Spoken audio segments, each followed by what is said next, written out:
Hi friends, നമസ്കാരം. പുതിയ വീഡിയോയിലോട്ട് എല്ലാവർക്കും സ്വാഗതം. ഉഴുന്ന് നമ്മുടെ വീട്ടിലുണ്ടെങ്കിൽ എളുപ്പത്തിൽ ഉണ്ടാക്കാൻ പറ്റിയ ഒരു ബോണ്ടയുടെ റെസിപ്പിയുമായിട്ടാണ് ഇന്ന് വന്നിട്ടുള്ളത്. ഇവിടെ 1 കപ്പ് ഉഴുന്ന് 4 മണിക്കൂർ വെള്ളത്തിൽ കുതിർത്ത് കഴുകി ഊറ്റി വെച്ചതാണിത്. ഇനി ഈ ഉഴുന്ന് നമുക്ക് മിക്സി ജാറിലോട്ട് ചേർത്തിട്ട് നല്ല പേസ്റ്റ് പോലെ അരച്ചെടുക്കണം. കുറച്ചായിട്ട് വേണം നമ്മൾ അരച്ചെടുക്കാൻ വേണ്ടിയിട്ട്.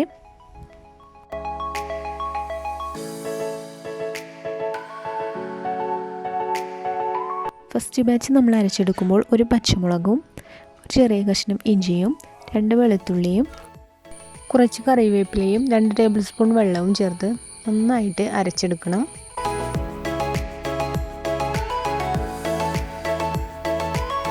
ഉഴുന്ന് നമ്മൾ 3-4 പ്രാവശ്യം കഴുകിയിട്ട് വേണം കുതിർത്ത് വെക്കാൻ വേണ്ടിയിട്ട്.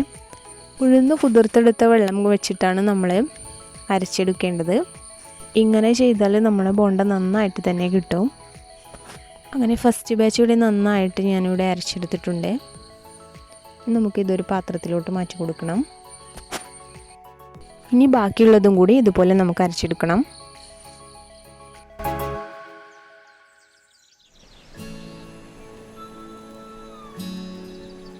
ഇതുപോലെ കംപ്ലീറ്റ് അരച്ചെടുത്തതിന് ശേഷം നന്നായിട്ട് നമ്മൾ മിക്സ് ചെയ്യണം.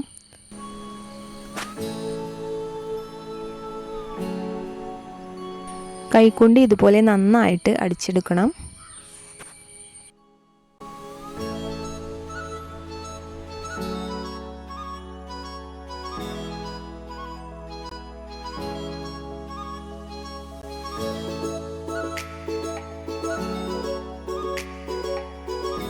ഒരു 2-3 മിനിറ്റ് ഇതുപോലെ നമുക്ക് ചെയ്തെടുക്കാം.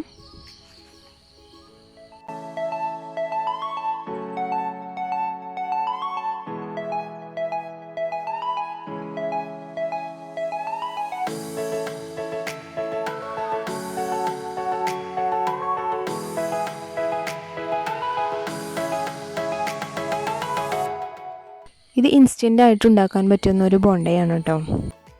ഞാനിതിവിടെ ഉള്ളി അരിഞ്ഞെടുക്കുന്ന സമയം ഒന്ന് മൂടി വെക്കുന്നുണ്ട്.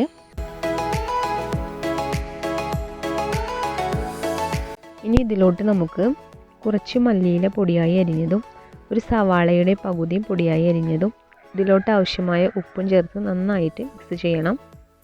ഇതിൻ്റെ കൂടെ കായത്തിൻ്റെ പൊടി കയ്യിലുണ്ടെങ്കിൽ അതും കൂടി ചേർത്ത് കൊടുക്കാം കേട്ടോ. നല്ലപോലെ മിക്സ് ചെയ്തെടുത്തതിന് ശേഷം ഇതിലോട്ട് 1.5 ടേബിൾ സ്പൂൺ അരിപ്പൊടിയും കൂടിയും ചേർത്തിട്ട് നല്ലപോലെ ഒന്നുകൂടെ മിക്സ് ചെയ്യണം.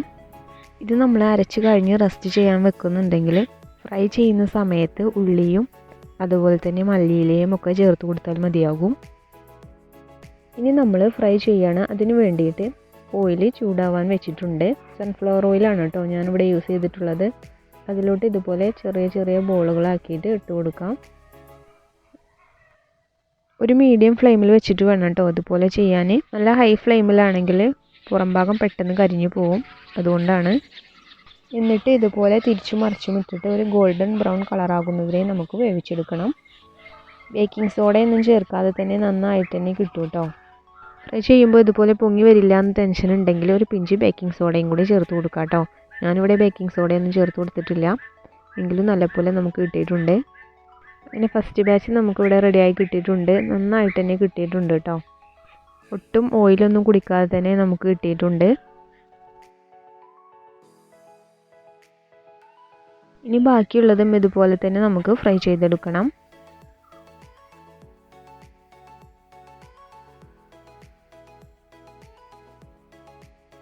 അങ്ങനെ നമ്മുടെ ഉഴുന്നുകൊണ്ടുണ്ടാക്കിയ സ്നാക്ക് ഇവിടെ റെഡിയായി കിട്ടിയിട്ടുണ്ട്. ഈവനിങ്ങിലും മോർണിംഗിലൊക്കെ നമുക്ക് കഴിക്കാൻ പറ്റിയ ഒന്നാണ് കേട്ടോ ഇത്. ഞാൻ ചട്നീൻ്റെ കൂടെയാണ് സെർവ് ചെയ്യുന്നത്. ചട്നീൻ്റെ റെസിപ്പി നമ്മൾ മുന്നേ കാണിച്ചിട്ടുണ്ട്. തേങ്ങയൊന്നും ഇല്ലാതെ ഉള്ളിയും തക്കാളിയും കടലൊക്കെ വെച്ചിട്ട് ഉണ്ടാക്കുന്നൊരു ചട്നിയാണ്. അതിൻ്റെ ലിങ്ക് ഞാൻ താഴെ കൊടുക്കാം.